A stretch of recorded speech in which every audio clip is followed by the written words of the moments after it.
আমি তোকে খাবো, আমি দৈত্য গোপাল। বাবারে, আসল দায়িত্ব কি করে হয়ে গেলে?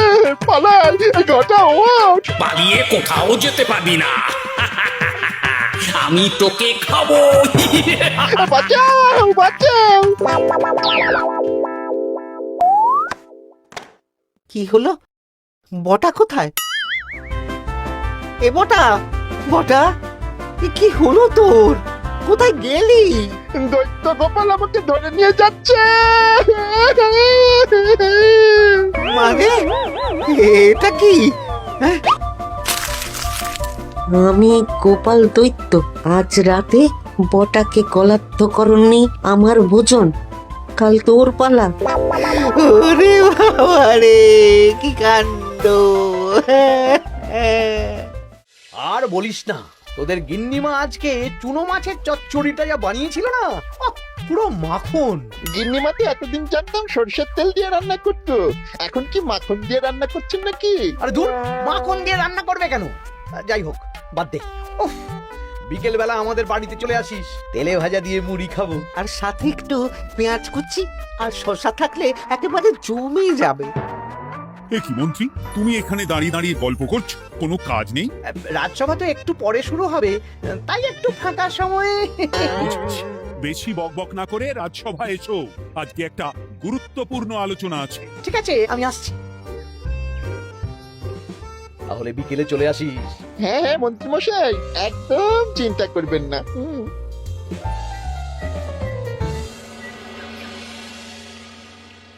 রাজ্যটা তো রসাতলে চলে যাচ্ছে, বাচ্চারা পড়াশোনা করছে না, বড়রা গল্প গুজব করে আড্ডা দিয়ে কাটাচ্ছে। কি করা যায় কিছুই তো বোঝা যাচ্ছে না। কে গল্প গুজব করে আড্ডা দিচ্ছে মহারাজ? কে আবার? আমাদের মন্ত্রী। আমি নিজের চোখে একটু আগেই দেখলাম, বটা ঘটার সাথে সকাল সকাল গল্প জুড়েছে। তাহলে এটা বোঝা যাচ্ছে যে মন্ত্রী মশাইয়ের তেমন কাজ নেই, আর কাজ যখন নেই তখন মন্ত্রী মশাইকে রাজসভায় রাখারও দরকার নেই। হ্যাঁ মহারাজ, গোপাল এটা ঠিক কথা বলেছে। মন্ত্রীমশাই তো কাজের মধ্যে দুটো জিনিসই করেন, অকাজ আর কুকাজ। একদম বাজে কথা বলবে না। গোপালের কথা শুনে এখন আমার নিন্দা শুরু করেছো, তাই না? এই থামো থামো থামো থামো, আমাদের রাজ্যের উন্নতির জন্য একটা সমাধান করা দরকার। এই সময় নষ্ট করা বন্ধ করতে হবে। তাহলে মহারাজ, সবাইকে ফাঁকা সময়ে বই পড়তে হবে, পড়াশোনার মধ্যে থাকতে হবে, কারণ জানার কোনো শেষ নেই। তাহলে কি করা যায় বলো তো গোপাল? আমাদের রাজবাড়ির যে গ্রন্থাগার আছে সেটা তো বহু বছর ধরেই বন্ধ, ওটা খোলার ব্যবস্থা করুন মহারাজ। হ্যাঁ মন্ত্রী, তুমি নিজ দায়িত্বে গ্রন্থাগার খোলার ব্যবস্থা করো। অনেকদিন ধরে ধুলো ময়লা জমে আছে, সব পরিষ্কার করবে। আর পরিষ্কার হয়ে গেলে তোমরা সবাই গ্রন্থাগার থেকে বই নিয়ে পড়বে। বেশ। মন্ত্রীমশাই ভালো ভাষার ফেঁসেছেন। হ্যাঁ, জীবনটা তো শুয়ে বসে গুলতানি দিয়ে কাটিয়ে দিচ্ছেন, না হয় একটু কাজ করবে নাকি? আর হবে না গল্প গুজব, হবে না ঠাট্টা হাসি। গ্রন্থাগার সাফ করতে গিয়ে মন্ত্রীর হবে হাঁচি কাশি। কথাটা বেশ ভালো বলেছে বিজ্ঞানী। ওনার দুটো কাজ, অকাজ আর কুকাজ। সে তো তুমি প্রসঙ্গ আনলে তাই। বেটারা আমাকে নিয়ে রসিকতা করছে। এই গোপালের বড্ড বার বেড়েছে, এমন চাল চালবো যে কেঁদে কুল পাবে না।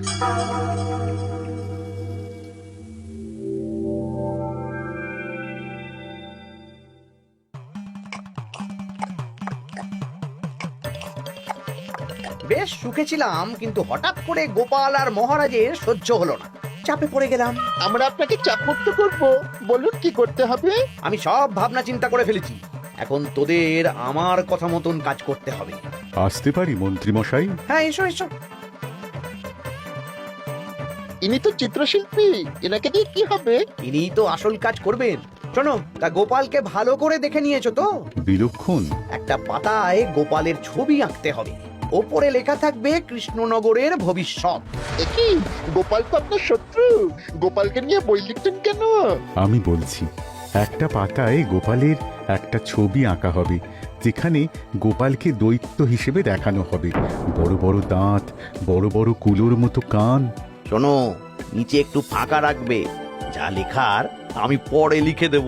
আর আপনি মহারাজকে এই পাতাটা দেবেন? হ্যাঁ, আর বলবো যে গ্রন্থাগার পরিষ্কার করতে গিয়ে এই পুরনো পাতাটা পেলাম, তবে অনেক খুঁজেও বইয়ের বাকি অংশ কিচ্ছু পেলাম না মহারাজ।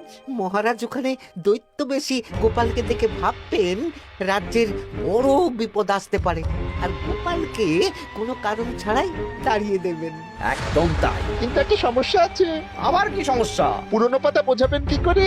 ছবি আঁকা হয়ে গেলে পাতাটা দুদিন রোদে ফেলে রাখবো, তারপর পাতার ধারগুলো একটু আঁকা বাঁকা করে কেটে দেব, সাথে আগুনের হালকা তাপ দিলে সাদা পাতা খুব তাড়াতাড়ি পুরনো দেখাবে। এটা ঠিক বলেছেন। আচ্ছা চিত্রশিল্পী, তাড়াতাড়ি ছবি এঁকে ফেলো। আমি কালকে সকালেই দিয়ে দেব। বেশ বেশ। আর বটা ঘটা, তোদের কালকে থেকে একটু আমার সাথে হাতে হাতে কাজ করতে হবে। হ্যাঁ, এসে আমরা আপনার সুখে দুঃখে পাশে থাকবো।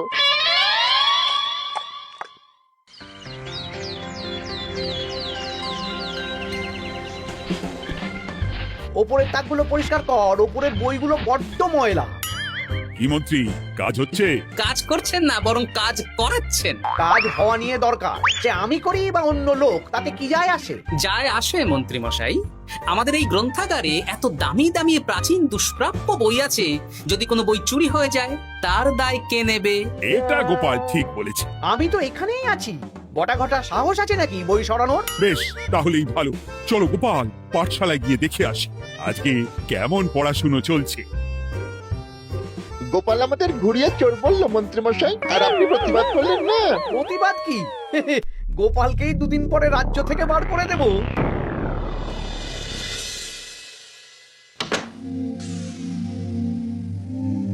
মন্ত্রীমশাই, ছবি আঁকা হয়ে গেছে। কই দেখি দেখি দেখি।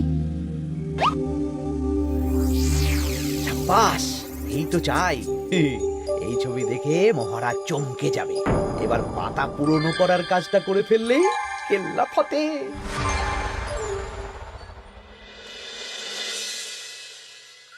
তা মন্ত্রী, গ্রন্থাগার পরিষ্কার করার কাজ শেষ? হ্যাঁ মহারাজ, তবে তবে কি? একটা পুরনো বইয়ের পাতা পেলাম। কি? এই এই এই দেখুন মহারাজ, আচ্ছা দেখি। অনেক পুরনো বইয়ের পাতা। এ কি মহারাজ, আপনি আমার দিকে তাকাচ্ছেন কেন? ওরে বাবারে, এই পাতায় কি লেখা আছে? পড়ছি, কৃষ্ণনগরে এক নবরূপী দৈত্য জন্ম নেবে, যার নামের আদ্য অক্ষর গ। সে শুরুতে লোকজনের উপকার করবে, কিন্তু তার বয়সকালে তার আসল রূপ ফিরে আসবে। ওই ব্যক্তি আসলে মানুষ নয়, সে এক দৈত্য। সে থাকলে কৃষ্ণনগরে নেমে আসবে সর্বনাশ। কৃষ্ণনগরের মানুষদের ধরে সে খাবে। তার আসল রূপের চিত্র প্রদর্শিত করা হলো। কই দেখি মহারাজ, দেখো। সত্যি তো এই দৈত্যকে একদম গোপালের মতন দেখতে। মহারাজ, আমার মনে হয় যে গোপালকে এই রাজ্যে ঠাঁই দেওয়া একদম ঠিক হবে না। কোন দিন গোপাল মানুষ থেকে দৈত্য হয়ে আমাদের খেয়ে নেবে বলা তো যায় না। উল্টো পাল্টা কথা বলবেন না মন্ত্রী মশাই। ওই দেখুন মহারাজ, গোপাল কেমন রেগে উঠছে। এক্ষুনি দাঁত বেরোলে কিন্তু হিতে বিপরীত হয়ে যাবে। আরে কিসের হিতে বিপরীত? কই দেখি। দেখো দেখো, এ তো কোনো দুষ্প্রাপ্য বইয়ের পাতা, তাই মিথ্যে কথা লেখার সম্ভাবনা কম। বিশ্বাস করুন মহারাজ, আমি দৈত্য নই, আমাকে ফাঁসানো হচ্ছে। গোপালকে দূর করুন মহারাজ।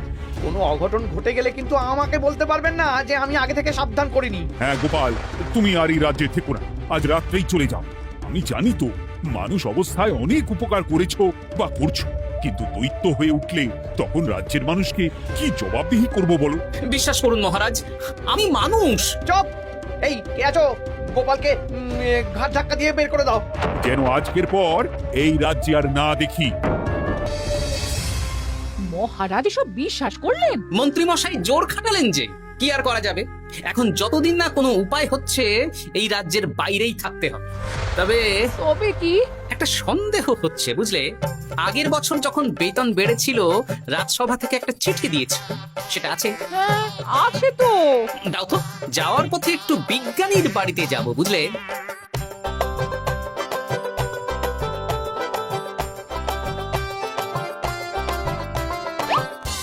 এবার চলো। আমিও বুঝতে পারছি গোপাল, এটা গভীর ষড়যন্ত্র। শোনো, তুমি একটা কাজ করো। ওই পাতার লেখাটা দেখে আমার মনে হলো হাতের লেখাটা খুব চেনা চেনা। তুমি একবার এই চিঠিটার সাথে মিলিয়ে দেখো তো। মন্ত্রী মশাইয়ের হাতে লেখা চিঠি। বেশ, আমি তাহলে কায়দা করে পাতাটা নিয়ে এসে পরীক্ষা করব। তা কোথায় থাকবে এখন? কদিন ওই শ্বশুর বাড়ি, আর আমি তোমার সাথে দেখা করার জন্য রোজ রাতে আসবো। বেশ।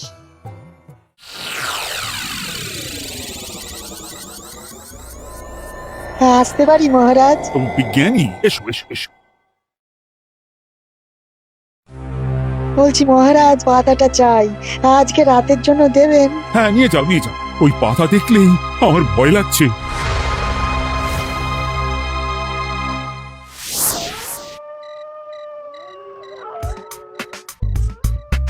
এ তো হাতের লেখা হুবহু এক, একদম মিলে যাচ্ছে। তার মানে এই হাতের লেখা মন্ত্রী মশাইয়ের, আর এই বই রোদে ফেলে রেখে হলুদ করা হয়েছে। আসতে পারি বিজ্ঞানী? এ কি, এ কে তুমি?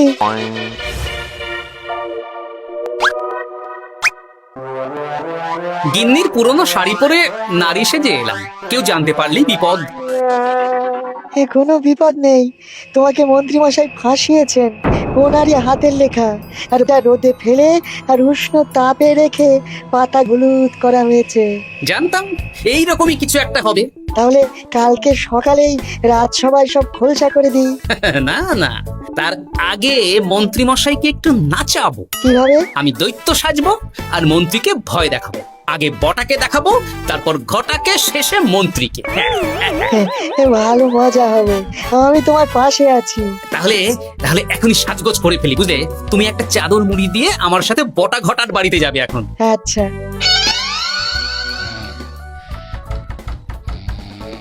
হে, ঘরটা দেখ না।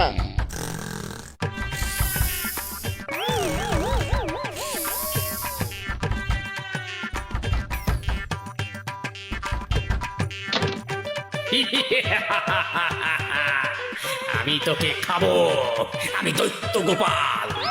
বাবারে, আসল দৈত্য কি করে হয়ে গেলে? পালাই, এই ঘরটা ওঠ। পালিয়ে কোথাও যেতে পারবি না। আমি তোকে খাবো। বাঁচাও বাঁচাও। কি হলো? বটা কোথায়? এ বটা, বটা, এ কি হলো তোর? কোথায় গেলি? দৈত্য গোপাল আমাকে ধরে নিয়ে যাচ্ছে। মানে এটা কি? হ্যাঁ? আমি গোপাল দৈত্য, আজ রাতে বটাকে কলার্থ করনি আমার ভোজন, কাল তোর পালা। ওরে বাবা রে, কি কাণ্ড! আমাকে খেও না। চুপ, আমি মানুষ। এবার বল, আমাকে ফাঁসানো হচ্ছিল কেন? বল। আমি কিছু জানি না, সব মন্ত্রী মশাইয়ের চক্রান্ত। আমাকে ছেড়ে দাও। এখন না, পরে ছাড়বো। শোনো বিজ্ঞানী, এখন এর মুখ হাত পা ভালো করে বেঁধে ফেলো দেখি। আমি এক্ষুনি বাঁচছি।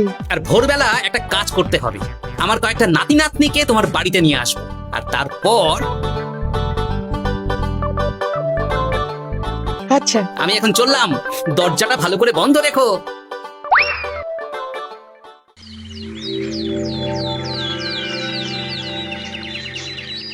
কি সব উল্টো পাল্টা বলছিস? সত্যি, কালকে গোপালের দৈত্য এসেছিল। আরে গোপাল তো রাজ্য ছেড়ে চলে গেছে, আমি কড়া পাহারা বসিয়েছি।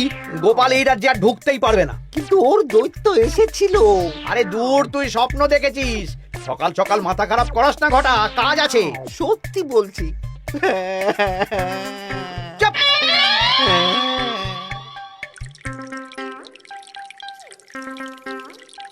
মহারাজ, আমি কানা ঘুষো খবর পেলাম বটাকে গোপাল দৈত্য কালকে রাতে তুলে নিয়ে গেছে।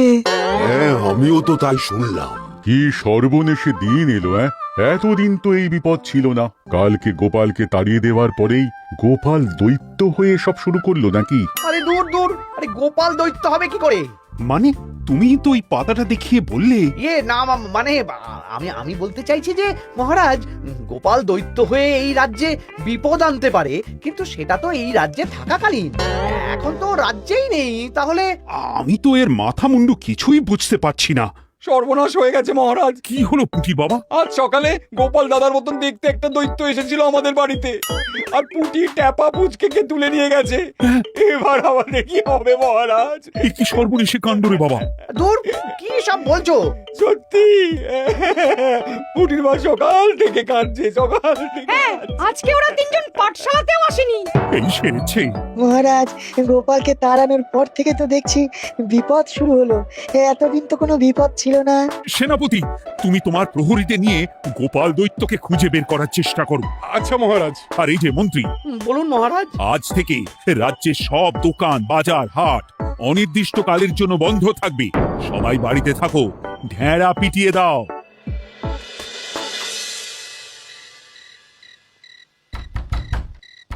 কে? আমি দরজা খুলবো না। এই দরজা খোলো, আমি আমি বিজ্ঞানী।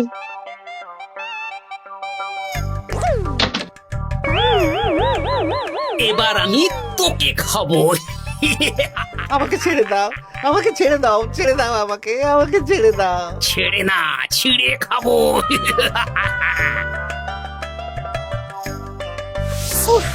এই তো দাদু চলে এসেছো। এরকম শুয়ে বসে থাকতে ভারী মজা।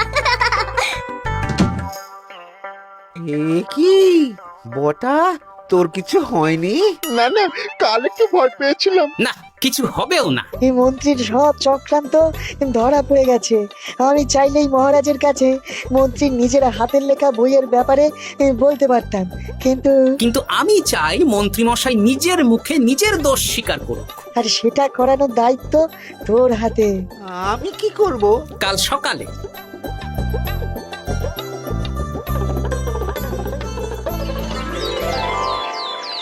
কালকে আবার ঘটাকে তুলে নিয়ে গেছে। ও সেনাপতি, তুমি কি করছো? আমি তো দেখতে পাইনি গোপালকে। দূর! মহারাজ, মহারাজ, কি ঘটা, এ কি অবস্থা তোর? ও, অনেক কষ্টে পালিয়ে এসেছি। গোপাল খেতে গিয়েও খায়নি আমাকে। মানে মানে ও বলছে আপনাকে খেতে চায়। গোপাল কি দৈত্য নাকি যে আমাকে খাবে? হ্যাঁ, ভয়ানক দৈত্য। এই তো আমি পাতাটা এনেছি, দেখো তো একবার। হ্যাঁ হ্যাঁ হ্যাঁ, এইরকম। ওরে বাবা, কি ভয়ানক। এই গোপালটা কি শুরু করেছে বলতো? গোপাল দৈত্য হবে কি করে? এই ছবির নিচের লেখাটা তো আমার, তুই জানিস না নাকি? না মানে কিছু না, কিছু না। তোমার লেখা মানে? না না, আমার লেখা না, মানে আমি খুঁজে পেয়েছি আর কি।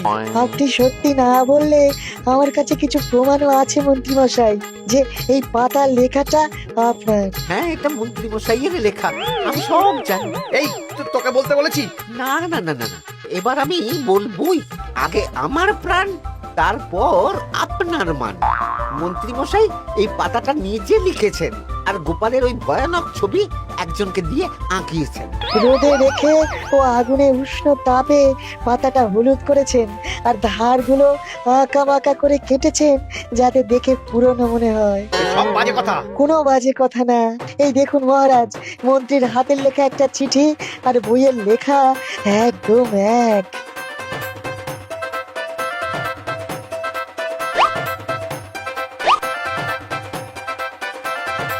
এ কি মন্ত্রী? না মানে কিন্তু গোপাল যদি সত্যিই দৈত্য না হয়, তাহলে বাচ্চাগুলোকে আর বটাকে কে ধরে নিয়ে গেল? আমি ধরে নিয়ে গিয়েছিলাম। অনেক সময় সোজা আঙুলে ঘি না উঠলে আঙুল বাঁকাতে হয়, তাই এই ছোট্ট নাটক। সবাই সুস্থই আছে। এবার মন্ত্রীকে আমি মেরে অসুস্থ করে দেব। সুস্থ মানুষকে দৈত্য বানিয়ে দিলে, হ্যাঁ?